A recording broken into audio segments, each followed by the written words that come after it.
Hey, this is Vu, and today I'm going to be talking about the fairly commonly held misconception that the Glock is a completely useless gun entirely, and it needs to be buffed even on pistol rounds. And this is something that a lot of people said during the December update, where all pistols got nerfed by their moving accuracy. And it's not something I've heard that much since, but I have heard one or two people say it, so I'll just go over this. Now, the Glock is fairly useless against head armor, and I'll admit that. However, that's something Valve can fix in a few different ways, and I'll talk about that a little bit later. What I really want to be talking about here is the strength of the Glock on the pistol round, because that's what the Glock is really made for, and the most important bit about this pistol. So, first of all, most people think that the Glock is incredibly inaccurate and it needs to be buffed in its accuracy. However, if you're going to look at it compared to the two other starting pistols, it's actually only a tiny bit worse. And actually, in certain scenarios,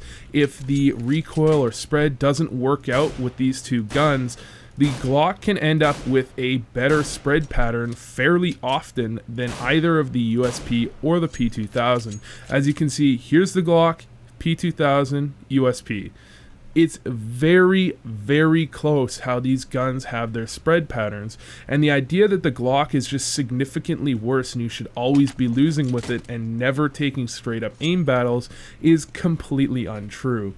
One of the main reasons that the Glock seems kind of bad on pistol rounds is just that you have a huge positional disadvantage. A person with a USP can sit somewhere like behind these boxes, kind of strafe in and out, take a couple shots, and catch you as you have to be running at them. And because the way the pistol rounds work, which I honestly think should be changed a little bit, the pistols will aim punch you. So if you don't have armor on T or CT side, you will get aim punched. And that means most people are buying armor, and that keeps pistol rounds from being any sort of strategic. And because of that, you really can't do anything but this little bit of clown movement where basically the first player around a corner always jumps out to make sure that he doesn't get headshotted and they can't get, sprayed down with headshots by a P2000, and then he like strafes back and forth, kind of crouching up and down while shooting, just hoping to get lucky rather than hoping to use a gun that actually is quite accurate to get kills, because the Glock user is almost always going to be in the middle of the open, and the USP or P2000 user is almost always going to have cover right next to him where he can find a couple shots, fall off, find a couple shots, fall off, and find a couple more shots. So really, the idea that the Glock is really bad and needs to be buffed is kind of ridiculous because the Glock isn't bad. But not only that, it's also a little bit ridiculous because of the win rate of pistol rounds. If you look at almost any map in the game, you're going to notice that the pistol rounds are more T-sided than the gun rounds. Cash is a great example. Dust 2 is also a great example.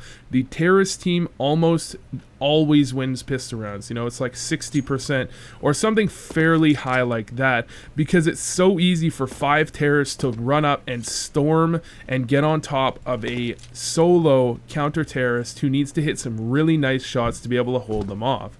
So what really needs to happen is that Valve, if they want to change this, should make the pistol rounds a little bit more strategic, in my eyes, by removing aim punch from these starter pistols and possibly buffing the Glock against head armor instead of buffing it in any way against non-head armor, because really, the Glock is actually a fairly strong pistol in general, and perhaps if you're on a pistol round from now on, you should be a little bit more comfortable taking an aim duel with it if the situation arises. Anyways, thanks for watching, and I hope this helped.